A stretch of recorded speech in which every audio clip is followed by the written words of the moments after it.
আসসালামু আলাইকুম রহমতুল্লাহি ওয়া বারাকাতুহু। প্রিয় দিনী ভাই ও বোনেরা, 5 ব্যক্তির কাছ থেকে কখনো দোয়া নিতে ভুলবেন না। কিছু ব্যক্তি আছেন যাদের দোয়া আল্লাহ তাআলার কাছে বিশেষভাবে কবুল হয়। এদের কাছে দোয়া চাইলে নিজের জীবনে আল্লাহর রহমত এবং বরকত হয়। আজকে এই ভিডিওটিতে এমন 5 ব্যক্তির কথা উল্লেখ করা হলো। তা হলো 1 নম্বরে, মজলুমের কাছ থেকে দোয়া নিতে কখনো ভুলবেন না। মজলুম বা অত্যাচারিত ব্যক্তিকে আল্লাহর বিশেষ রহমতের আওতায় রাখা হয়েছে।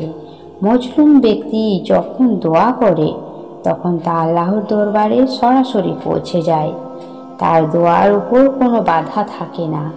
তাই মজলুমের কাছ থেকে দোয়া নেওয়া জীবনের জন্য অনেক বরকত ও রহমতের কারণ। রাসূলুল্লাহ সাল্লাল্লাহু আলাইহি সাল্লাম বলেছেন, মজলুমের দোয়া কবুল হয়। আল্লাহ এবং তার দোয়ার মাঝে কোনো পর্দা থাকে না।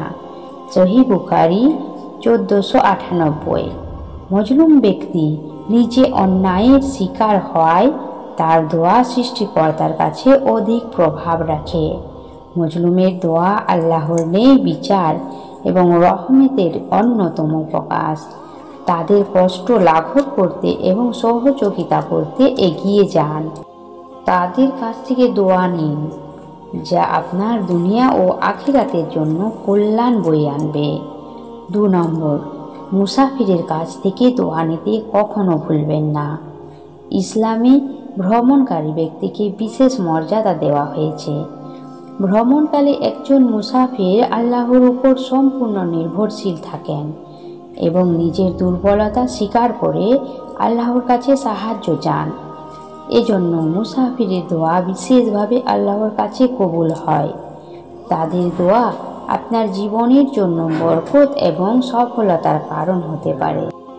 রাসূলুল্লাহ সাল্লাল্লাহু আলাইহি সাল্লাম বলেছেন, 3 ব্যক্তির দোয়া কখনো প্রত্যাখ্যান করা হয় না: ন্যায়পরায়ণ শাসকের দোয়া, রোজাদারের দোয়া এবং মুসাফিরের দোয়া।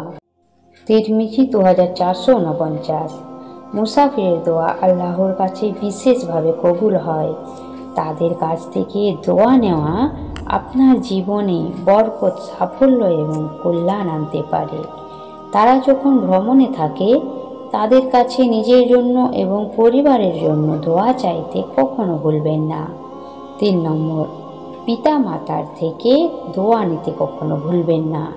পিতামাতার সন্তুষ্টি আল্লাহর সন্তুষ্টির সঙ্গে সম্পৃক্ত। তাদের দোয়া সন্তানদের জীবনে বরকত, সাফল্য এবং শান্তি নিয়ে আসে। ইসলামে পিতামাতার দোয়ার গুরুত্ব এত বেশি যে তাদের দোয়া আল্লাহর কাছে দ্রুত কবুল হয়। পিতামাতার দোয়া আপনার জীবনে আশীর্বাদ, বরকত এবং সাফল্যর কারণ হতে পারে।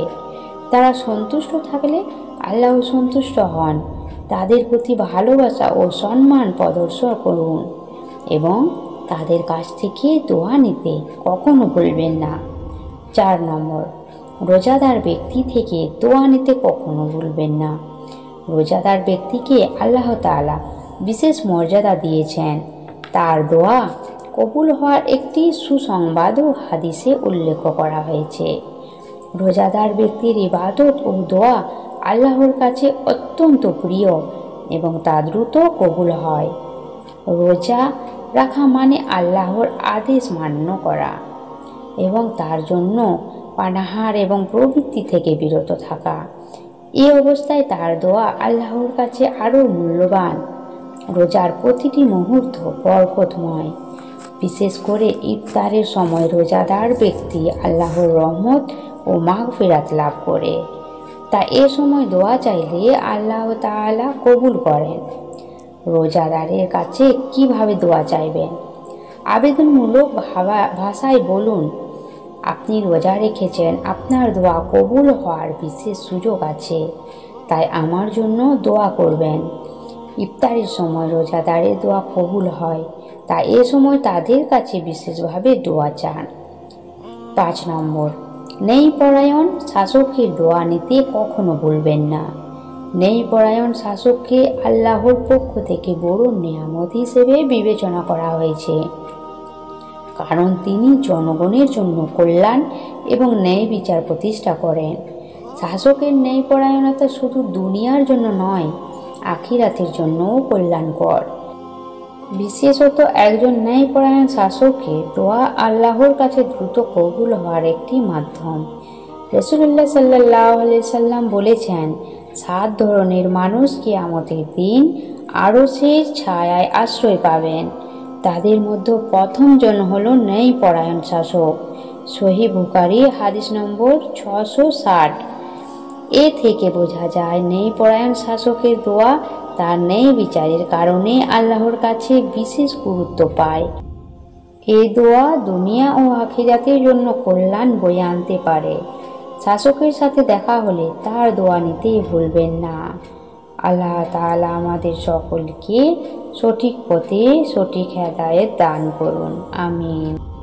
এরকম আরও ভিডিও পেতে চ্যানেলটিকে সাবস্ক্রাইব করুন।